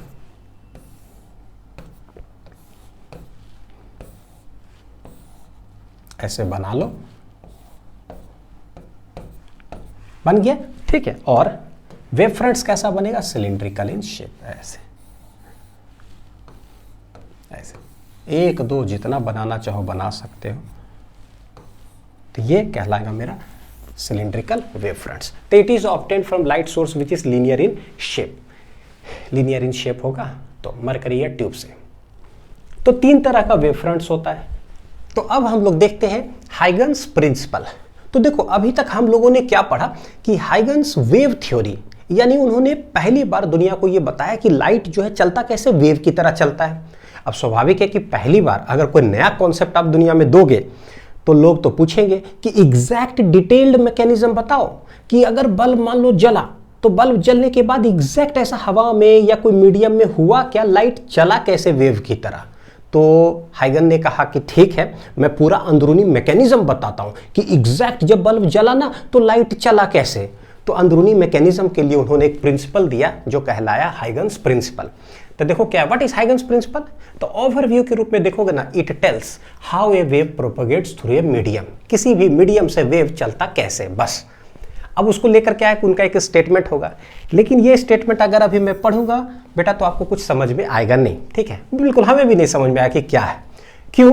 क्योंकि उन्होंने कहा कि देखो जो मैं स्टेटमेंट दे रहा हूं ना, इस स्टेटमेंट को समझने के लिए आपको 3 एजम्पशन समझना पड़ेगा जो मैंने एज्यूम किया है, हाइगन ने कहा। तो हम लोग को भी स्वाभाविक है पहले 3 एजम्पशन उनका समझना पड़ेगा कि उन्होंने ये प्रिंसिपल देने के लिए क्या क्या एज्यूम किया। बस जैसे ही वो तीनों एजम्पशन समझोगे ना तो वो कहते हैं कि बस मेरा स्टेटमेंट आपको ऐसे ही समझ में आ जाएगा बहुत आसानी से, ठीक है। तो इसको पढ़ने के पहले हमें एजम्पशन पढ़ना पड़ेगा। तो हम लोग चलते हैं देखो 3 एजम्पशन के पास, हाइगन्स प्रिंसिपल एजम्पशंस। अब क्या है ये एजम्पशंस, इसको बहुत अच्छे से समझेंगे एक एक करके। तो जो अभी तक हम लोग को नॉलेज है हम यहाँ पर आएंगे बेटा, ठीक है। अच्छा कोई बात नहीं, मैं जैसे हट जाता हूँ, ठीक है, इसको नोट भी कर लो। हालांकि डायग्राम के थ्रू जो है ना इसका पूरा अंडरस्टैंडिंग हम लोग को देखना पड़ेगा कि क्या है, ठीक है। लिख लिए, डायग्राम देखते हैं। तो अभी तक जो हम लोग पढ़े हैं ना वेव थ्योरी के बारे में, हाइगन्स वेव थ्योरी के आधार पर वेव फ्रंट का कॉन्सेप्ट से क्या समझ में आता है, लाइट कैसे चल रहा होगा, पहले अपना अंडरस्टैंडिंग देख लेते हैं, फिर इनका एजम्पशन देख लेंगे। तो क्या है कि कोई बल्ब ऐसे मान लो कि जला, तो सोर्स ऑफ लाइट हो गया। जलने के बाद क्या हुआ होगा, ये डिस्टर्बेंस प्रोड्यूस किया इस मीडियम में। जैसे डिस्टर्बेंस प्रोड्यूस किया तो यही डिस्टर्बेंस क्या करेगा, प्रोपेगेट करेगा। लेकिन since it is a point source of light, एक बल्ब जैसा है गोल इस तरह से, तो डिस्टर्बेंस किधर प्रोपेगेट करेगा, सोचो चारों तरफ, इधर इधर इधर इधर इधर इधर 3D में, यानी कि स्फीयर जैसा। तो बोले वेव कैसे प्रोपेगेट किया होगा, इधर ऑलरेडी हम लोग पढ़े हैं ये वाला, लेकिन इसी से एजम्पशन हम लोग समझ लेंगे। तो इधर इधर वेव गया होगा, इधर गया होगा, इधर गया होगा। किधर जा रहा है एक्चुअली, ये 3D में जा रहा है चारों तरफ। तो बोले ठीक है, हमको पता है कि फेज जो होता है वेव्स का, किसका, वेव्स का जो फेज होता है वो होता है ओमेगा टी माइनस के एक्स। सारे पार्टिकल्स का देखो हर जगह पर क्या करोगे, अलग अलग अलग अलग अलग फेज होगा। तो बोलते हैं लेट एट एनी डिस्टेंस जो है, लेट कहाँ, x इक्वल टू x1 पर चले जाओ और t इक्वल टू चले जाते हैं लेट इट बी t1 पर। तो ये भी कांस्टेंट, ये भी कांस्टेंट, तो फेज बिकम्स कांस्टेंट। तो एट ए डिस्टेंस x1 पर इधर गए यहाँ, तो यहाँ का पार्टिकल और टाइम t1 कर दिए, तो जो फेज आएगा वही फेज फिर इधर भी x1 डिस्टेंस पर जाओ तो इसका फेज, फिर इसका फेज, फिर इसका फेज, तो सारे का फेज क्या हो जाता है, सेम। तो बोलते हैं कि all are in same phase, तो सबको उठा करके ज्वाइन कर दो, तो ये बन जाता है क्या, देखो सारे पार्टिकल्स का फेज को ज्वाइन कर दो। थोड़ा टेढ़ा मेढ़ा बन रहा है लेकिन उसको इग्नोर करना, ये पूरा एक स्फीयर जैसा बनेगा, लग नहीं रहा है, ठीक, लेकिन ये पूरा क्या हो गया, स्फीयर। तो इसको हम लोग बोलते हैं क्या, वेव फ्रंट, क्योंकि सारे पार्टिकल्स का फेज क्या है, सेम है, सब x1 x1 x1 x1 x1 x1 distance पर ये है, और टाइम कितना है, t1 t1 t1 पर हमने ऑब्टेन किया। अच्छा, तो ये वेव फ्रंट जो पहला हमने माना है एट ए टाइम t1, तो इसको बोलते हैं प्राइमरी वेव फ्रंट, यानी कि पहला वेव फ्रंट जो हमने बनाया, प्राइमरी वेव फ्रंट। तो हाइगन्स वेव थ्योरी एक्चुअली क्या है ना कि फेज को लेकर और वेव फ्रंट को लेकर कहते हैं कि इस तरह से ये फेज चेंज होते जाता होगा हर जगह पर। तो अलग अलग जगह पर क्या है, अलग अलग तरह का वेव फ्रंट बनते जाता होगा। तो बल्ब जैसे ही आपने जलाया at a time t1 at a distance x1 एक वेव फ्रंट, फिर at a distance x2 at a time t2 मान लो कुछ अलग वेव फ्रंट, फिर अलग वेव फ्रंट, फिर अलग वेव फ्रंट। देखो हो क्या रहा है, wave front wave front wave front wave front wave front wave front, तो करते जाओ करते जाओ करते जाओ, वेव्स क्या होते जाएगा, प्रोपेगेट करते जाएगा मीडियम में, यानी with the concept of wave front और फेज जो है वेव्स प्रोपेगेट करता है। अगला वेव फ्रंट अगर बनाना चाहोगे तो क्या बोलेंगे, तो बोलते हैं ठीक है, एट ए डिस्टेंस x2 ले लो और टाइम ले लेते हैं t2, यहाँ पर कुछ है तो वहाँ का जो पार्टिकल होगा तो चारों तरफ ऐसा आएगा, all the particles will be vibrating इन, फिर से क्या सेम फेज में यहाँ पर क्या कर रहा होगा, वाइब्रेट कर रहा होगा। देख लो, है ना। तो ये कैसा वेव फ्रंट बन गया, तो बोले कि एट एनी लेटर टाइम हम निकालेंगे तो ये कहला जाएगा क्या, secondary wave front, secondary wave front. ठीक है, इसी तरह से तीसरा वेव फ्रंट किसी लेटर टाइम में, फिर चौथा, फिर पांचवा, देख लो ऐसे ऐसे कर करके ये क्या हो रहा है, वेव्स प्रोपेगेट करते जा रहा आगे, यानी डिस्टर्बेंस आगे जाते जा रहा है। बस यही एजम्पशन का जो है ना सूत्रधार है। तो इसको एक बना सकते हो ओवरव्यू के रूप में। ठीक है, बना लो। अब हम लोग पढ़ते हैं जरा पहला लाइन, देखो जरा क्या है। ये क्या बोलते हैं कि each point on a wave front, पहला जो वेव फ्रंट बनाओगे उस पर हर point, each point on a wave front act as a क्या, fresh source of new disturbance, जिसको इन्होंने नाम दिया सेकेंडरी वेव्स या फिर सेकेंडरी वेवलेट्स बोलो। यानी क्या, स्वाभाविक है, देखो जरा क्या है कि अगर कोई बल्ब यहां पर जला तो पता है कि वो डिस्टर्बेंस प्रोड्यूस किया, तो वो डिस्टर्बेंस तो ऐसे ऐसे जाते जा रहा है। किसी इंस्टेंट पर या किसी पोजीशन पर आपने जो पहला वेव फ्रंट बनाया, अब उसके आगे भी तो डिस्टर्बेंस जाएगा। तो ये पहला एजम्पशन में क्या कहते हैं कि जो पहला वेव फ्रंट आपने बनाया ना, उसी वेव फ्रंट के हर पॉइंट जो है ना, समझो कि एक नया डिस्टर्बेंस की तरह काम कर रहा है, और अब वो डिस्टर्बेंस क्या होगा, प्रोपेगेट करेगा, है ना, ऐसे करके, ताकि हम नया वेव फ्रंट बना सके एट एनी लेटर टाइम। तो ठीक है, पहला ये बोले, तो इनके हिसाब से हम फिर से डायग्राम बनाते हैं कि एक सोर्स है S, let at any time t1 क्या है, हमने बनाया एक वेव फ्रंट। तो एक वेव फ्रंट चारों तरफ बनेगा ऐसा, ये कहलाएगा स्फेरिकल वेव फ्रंट। ठीक, कितना डिस्टेंस और कितना टाइम पर बनाया हमने, तो बोले एट x1, और टाइम कितना है, लेट t1 पर बनाया।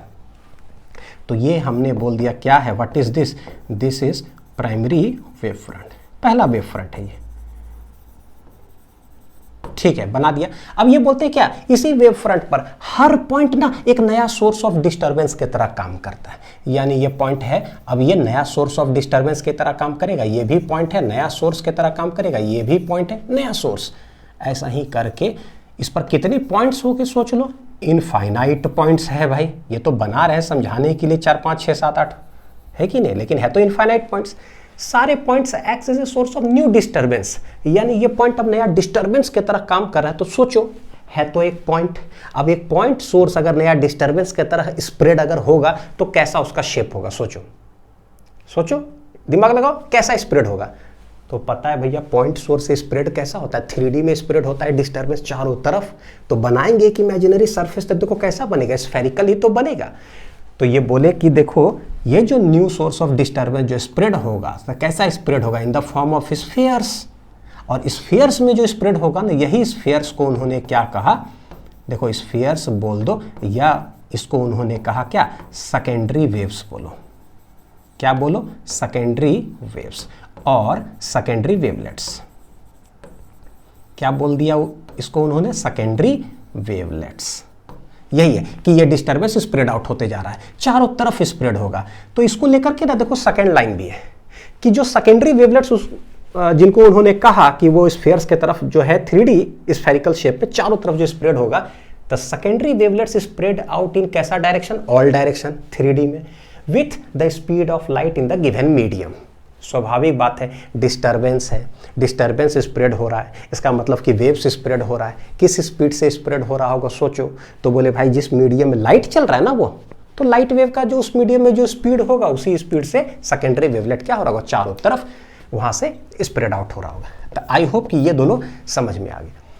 इसको थोड़ा सा मैथमेटिकल रूप अगर हम लोग यहां दें तो देखो कैसे, कि ये जो पॉइंट है हमारा, यहां से जो स्प्रेड आउट होगा तो सेकेंडरी वेवलेट्स ऐसे करके फैलते जा रहा है, किस स्पीड से, तो हम लोग बोलते हैं कि लेट स्पीड ऑफ लाइट, अच्छे से समझो इसको, let speed of light in the given medium, जिस मीडियम में अभी ये चल रहा है ना उसमें, इन द गिवन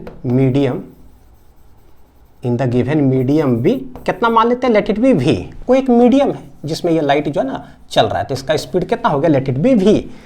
ठीक है, वी स्पीड से चल रहा है, यहां पर t1 पर हमने बनाया है, वहां से चल रहा है, तो लेट डेल्टा t टाइम के बाद ये कितना दूर चला जाएगा, स्प्रेड आउट जो होगा स्फीयर्स में, कितना डिस्टेंस ये स्प्रेड आउट हो जाएगा।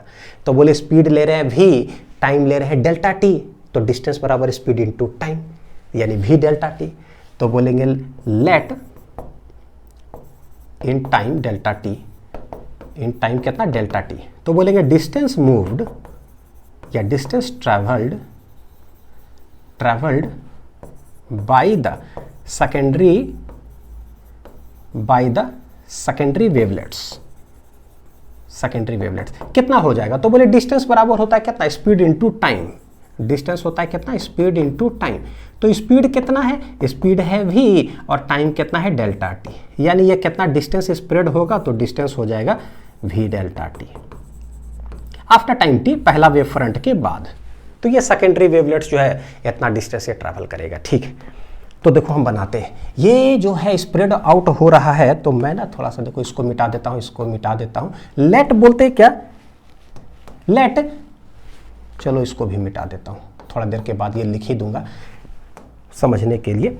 लेट t1 पर यहां पर है और v स्पीड से ये चल रहा है, डेल्टा t टाइम ये कितना डिस्टेंस चला जाएगा। तो बोले कितना डिस्टेंस जाएगा, तो बोले v डेल्टा t इतना डिस्टेंस ये चला जाएगा। तो यहाँ से स्प्रेड आउट होकर के यहाँ तक पहुँचेगा। लेकिन ये सिंस 3D में चारों तरफ है, तो अगर इसको मैं ज्वाइन कर दूं तो ये कैसा बन जाएगा, देखो सेकेंडरी वेवलेट ऐसा बन गया after delta t time. Similarly ये भी स्प्रेड होगा, तो कितना डिस्टेंस ये जाएगा v डेल्टा t, तो ये भी स्प्रेड आउट होगा तो चारों तरफ। ऐसे कर करके सारे पॉइंट से जो डिस्टर्बेंस स्प्रेड आउट होगा, तो हम लोग बोलेंगे क्या, चारों तरफ, चारों तरफ, चारों तरफ। और कितना डिस्टेंस, तो बोले सोर्स ये है ना, इधर से लाइट जाके इधर होगा इधर, तो ये कहलाता है फॉरवर्ड डायरेक्शन। क्या कहलाता है बेटा, ये वाला फॉरवर्ड डायरेक्शन। तो ये भी क्या बोलोगे, फॉरवर्ड डायरेक्शन, ये भी फॉरवर्ड डायरेक्शन, जिधर जा रहा है तो चारों तरफ ऐसे जा रहा है। ठीक है, तो ये v डेल्टा t हो जाएगा, ये इधर फॉरवर्ड डायरेक्शन में, हालांकि चारों तरफ है लेकिन उनका एजम्पशन फॉरवर्ड डायरेक्शन में था, तो v delta t। I hope कि समझ में आया होगा ना, सब जगह v डेल्टा t बना दो। तो इस तरह से ये स्प्रेड आउट हुआ, secondary wavelets spread out in all directions with the speed of light in the given medium.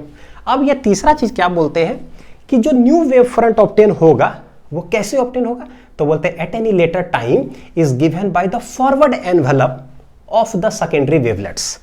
Secondary wavelets कौन है भाई, वो जो स्फीयर्स बन रहा है। ठीक, बोलते हैं क्या, जो न्यू वेव फ्रंट बनाओगे ना एट एनी लेटर टाइम, वो कैसे बनाना है, तो वो बनाना है देखो कैसे, is given by the forward envelope. Envelope का मतलब क्या होता है कि किसी चीज को ढकना है, ढकना। तो ठीक है, फॉरवर्ड एनवेलप का मतलब हो गया tangential surface in the forward direction. किस पर ये बनाना है फॉरवर्ड एनवेलप, सेकेंडरी वेवलेट्स पर, उसी इंस्टेंट पर। ठीक है, समझ में आए। तो मैं बनाता हूं, देखो टेंजेंशियल सरफेस बना फॉरवर्ड डायरेक्शन में। तो बोले ये जो है देखो फॉरवर्ड डायरेक्शन इधर है, यहां तक पहुंचा, फॉरवर्ड डायरेक्शन इधर है, यहां तक पहुंचा, फॉरवर्ड डायरेक्शन किधर है, देखो इधर है, यहां तक पहुंचा ये पार्टिकल।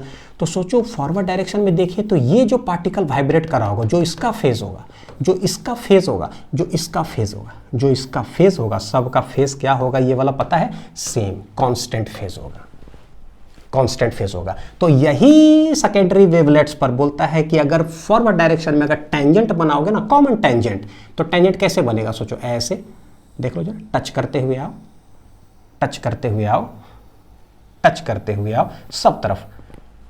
ओह एक सेकेंड, सबको टच करा देना, क्या करना है, सबको टच करा देना, तभी टेंजेंट कहलाएगा, है ना।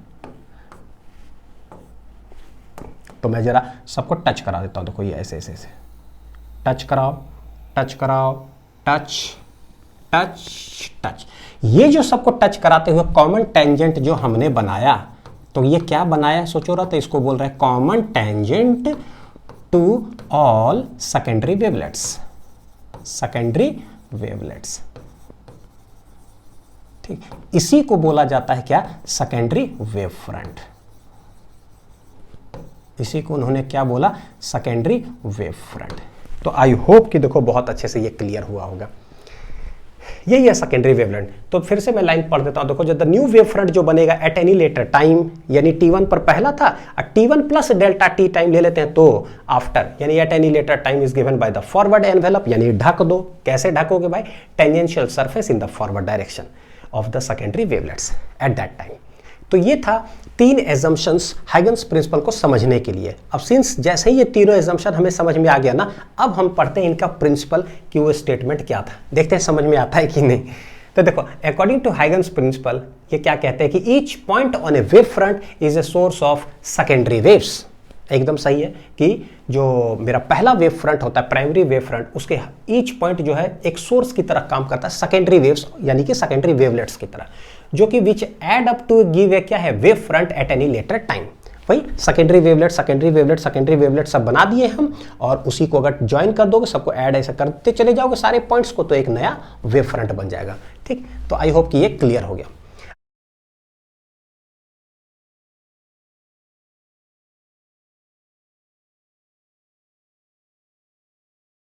अब हम लोग देखते हैं न्यू कॉन्सेप्ट, और वो आता है कि देखो क्या है, वेव फ्रंट 3 तरह के होते हैं। एक होता है स्फेरिकल वेव फ्रंट, एक होता है प्लेन वेव फ्रंट, और एक होता है सिलिंड्रिकल वेव फ्रंट। तो हमारे पास ना एक चीज पढ़ने के लिए आता है, ये जनरली 1 मार्कर में ना बोर्ड्स में पूछा जाता है, या कंपटीशन में भी आ सकता है डायग्रामेटिकल, ये कि कौन सा सही ऑप्शन में ऐसे बताऊं कि behaviour of a mirror lens and a prism for a plane wave front.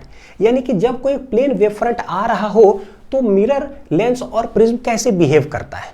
ठीक है, देखते हैं। तो प्लेन वेव फ्रंट का मतलब क्या होता है? तो प्लेन वेव फ्रंट का मतलब होता है कि रेज ऑफ लाइट जहां भी अगर इस तरह से होगा, कैसा, पैरेलल है ना, स्ट्रेट लाइंस हो, इक्विडिस्टेंट फ्रॉम ईच अदर, इस तरह से अगर हो तो हमें पता है कि वेव फ्रंट कैसा होता है, प्लेन। तो प्लेन वेव फ्रंट को बनाएंगे कैसे, एग्जैक्ट जो रेज ऑफ लाइट है उसके परपेंडिकुलर, तो ये हो जाता है प्लेन वेव फ्रंट।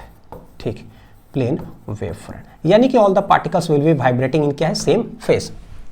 एक तो ये बनाने के लिए आ गया। अच्छा, एक और कॉन्सेप्ट बता देता हूँ, फिर बनाता हूँ डायग्राम, नहीं तो पता नहीं चलेगा सर कैसे बना रहे हो। तो प्लेन रेज ऑफ लाइट अगर इस तरह से है पैरेलल टू ईच अदर, तो वेव फ्रंट बना ऐसे प्लेन। अच्छा, अगर यही पैरेलल ना हो करके अगर कहीं एक पॉइंट से जो है ना स्प्रेड आउट हो रहा हो, यानी क्या हो रहा हो, ये डाइवर्ज हो रहा हो, तो इसको बोलते हैं डाइवर्जिंग रेज, डाइवर्जिंग रेज। और ये कैसा था, पैरेलल रेज। बिल्कुल, पहले कॉन्सेप्ट समझ लेते हैं तब जाके पता चलेगा कि बनाना कैसे है। तो पैरेलल रेज है तो ऐसा बनेगा वेव फ्रंट, और अगर डाइवर्जिंग रेज है तो कैसे बनेगा वेव फ्रंट। वेव फ्रंट बनाने का मतलब कि सारे पार्टिकल्स जो है ना सेम फेज में वाइब्रेट कर रहा हो। ठीक, तो बनाने का तरीका क्या होता है, जिस पॉइंट से ऐसे देखोगे ना, तो यहां से मान लो, डायरेक्ट शॉर्टकट बता रहा हूं, यहां से मान लो अगर 1 सेंटीमीटर दूरी ले लिया है, कितना, या चलो 5 सेंटीमीटर ले लिए, तो बस यहाँ से भी 5 सेंटीमीटर ले लो, यहाँ से भी 5 सेंटीमीटर, यहाँ से भी 5 सेंटीमीटर, और इन सब को लेकर के ऐसे कर दो ज्वाइन, फेस kx, याद आ रहा है, kx x कांस्टेंट, और एट एनी टाइम t है ना, ले लेंगे तो सारे क्या हो जाएगा, सेम फेज में। तो ये क्या हो जाता है, वेव फ्रंट बन गया।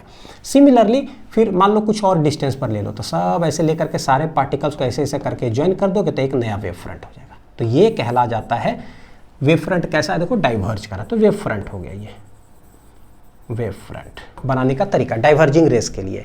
अच्छा, अगर कहीं कन्वर्ज कर रहा हो सब रेस एक एट ए पॉइंट पर, तब कैसे बनाओगे, तो बोले कि मान लो अब ऐसे आकर के ना रेज ऑफ लाइट किसी पॉइंट पर क्या कर रहा है, कन्वर्ज कर रहा है।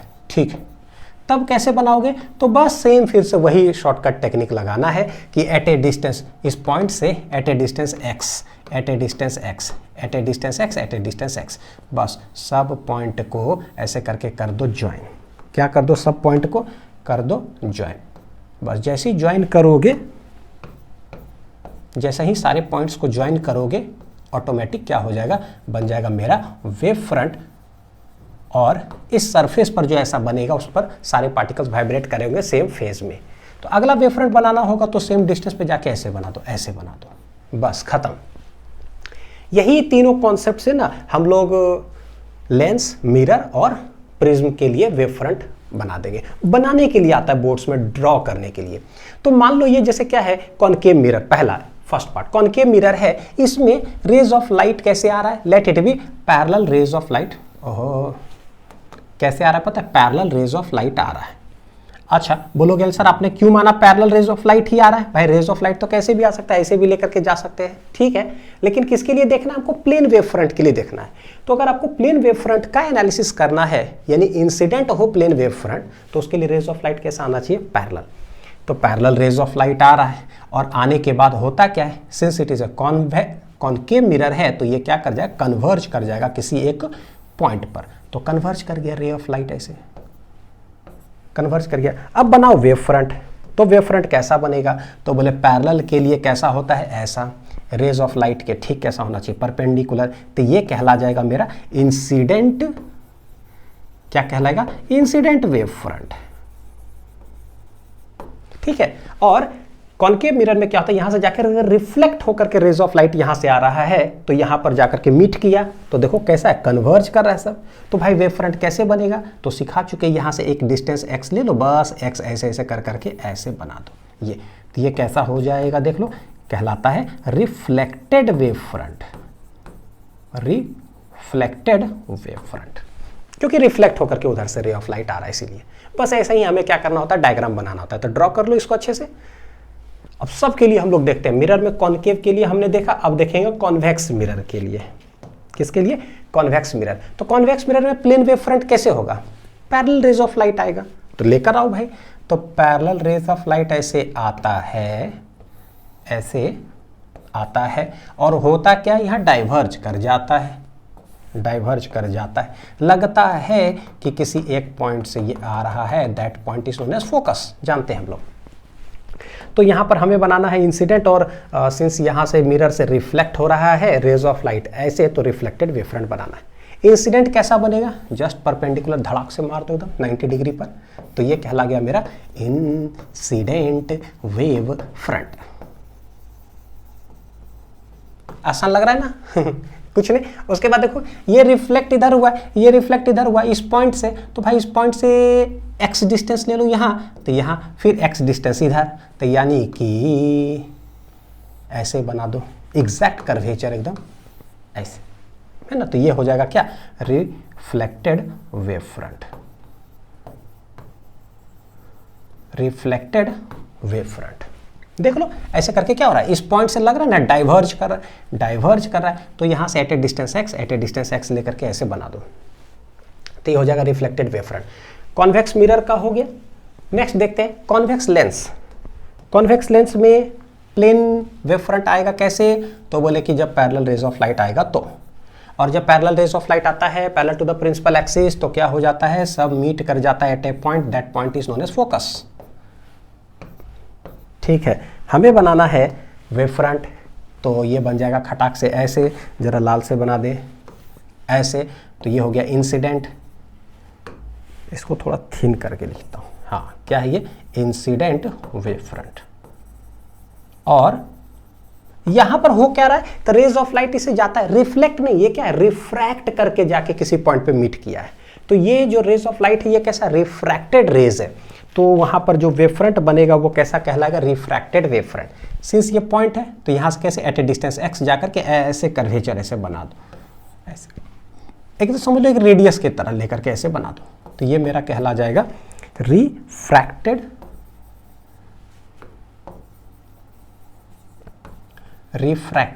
Wave front. तो मिरर अगर है तो रिफ्लेक्टेड, और लेंस है तो रिफ्रैक्टेड। तो जैसे कॉन्वेक्स लेंस का बनाए हैं, खुद से अटेम्प्ट करो कॉनकेव लेंस का, कि बना पाते हो कि नहीं बना पाते हो, बहुत आसान है। तो बोले कि पैरेलल रेज ऑफ लाइट ऐसे आएगा आएगा और ये चला जाएगा, तो चला गया ऐसे, तो उधर से देखते हैं तो हमें लगता है कि कहीं से ये आ रहा है कहीं से, बस लाल कलर उठाना है, मारना है धड़ाक से इतना आसान है। फिर यहाँ से ऐसे जा रहा है, ऐसे जा रहा है, तो बोले कि बस यहाँ से एट ए डिस्टेंस x जाओ और ऐसे करके बना जाओ, तो ये भी एट ए डिस्टेंस x हो जाएगा, ये भी एट ए डिस्टेंस x हो जाएगा। तो ये कैसा कहला गया, रिफ्रैक्टेड, ये हो जाएगा incident. Incident wave front WF लिख देता हूँ, ठीक है, wave front, incident wave front, और ये हो जाएगा रिफ्रैक्टेड वेव फ्रंट। तो ये हो गया किसके लिए, कॉनकेव लेंस के लिए। सिमिलर वे में हम बनाते हैं एक प्रिज्म के लिए। तो प्रिज्म के लिए प्लेन वेव फ्रंट कैसे, तो बोले पैरेलल रेज ऑफ लाइट आएगा, तो भैया लेकर के जाओ, तो पैरेलल रेज ऑफ लाइट मैं ऐसे लेकर के जाता हूँ, मान लो थोड़ा और नीचे बना देता हूँ ऐसे, देखो है पैरेलल रेज ऑफ लाइट, ऐसे जा रहा है, होगा क्या, तो बोले ठीक है, मान लो इक्विलेटरल प्रिज्म इस तरह से है, तो पैरेलल रेज ऑफ लाइट ऐसे है, तो यहाँ पर थोड़ा सा बेंड करेगा, देखो ये रेज ऑफ लाइट ऐसे थोड़ा सा बेंड करेगा, फिर ये डेंसर से रेयर जाएगा तो और bends away from the normal, तो ये भागता है किधर, ऐसे, हम लोग जानते हैं ये, तो सिमिलर वे में ये ऐसे और ये भागेगा ऐसे, तो इधर भी क्या हो जाएगा, ये पैरेलल हो जाता है। तो वेव फ्रंट अगर बनाएंगे तो कैसे बनेगा, तो ये देखो पैरेलल रेज ऑफ लाइट है तो बनाओगे ऐसे, और फिर जाकर के उधर भी पैरेलल हो जाता है तो बनेगा कैसे, ऐसे एग्जैक्ट इसके 90 डिग्री पर, एग्जैक्ट इसके 90 डिग्री पर। तो किसी किसी बुक में ना एग्जैक्ट यहाँ बना हुआ रहता, तो यहाँ पर बनाओगे तो कैसे बनेगा ऐसे, और यहाँ पर बनाएंगे तो कैसे बनेगा ऐसे। तो इंसिडेंट वेव फ्रंट हो गया, और वो क्या हो गया, रिफ्रैक्टेड वेव फ्रंट। क्या बोलेंगे उसको, रिफ्रैक्टेड। तो ये इंसिडेंट वेव फ्रंट हो गया, और ये वाला क्या हो जाएगा, रिफ्रैक्टेड कहलाएगा, रिफ्रैक्टेड वेव फ्रंट, और ये इंसिडेंट वेव फ्रंट। तो सारे का बिहेवियर हमने देख लिया कि प्लेन वेव फ्रंट ऐसे आता है तो फिर क्या हो जाता है।